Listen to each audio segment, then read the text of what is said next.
Je suis votre voix, disent aujourd'hui fièrement les représentants du peuple ou les prétendants à ce poste en s'adressant à lui.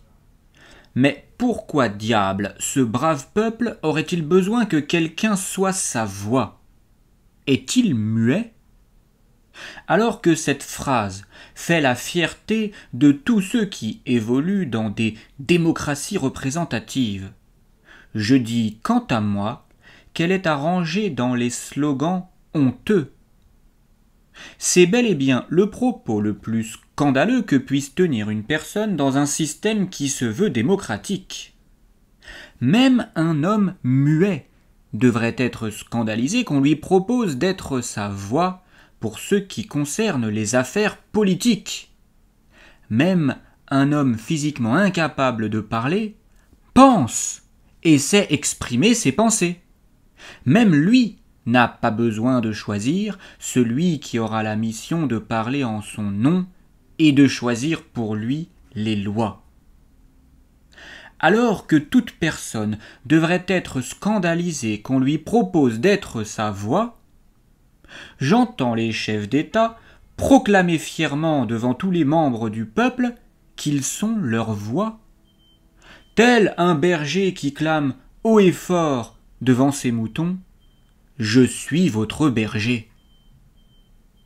Quand je les vois faire cela, je suis partagé entre deux émotions opposées, le rire et la colère.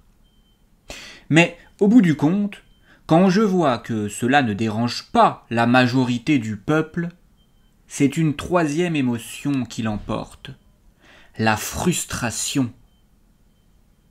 Si les moutons ont bel et bien besoin d'un berger, d'un guide, pour leur propre bien-être et leur sécurité, le peuple, lui, n'étant pas une masse de créatures bêlantes, mais d'individus pensants et capables d'exprimer leurs pensées, le peuple, disais-je, cette foule composée d'animaux politiques, n'a pas besoin de guide.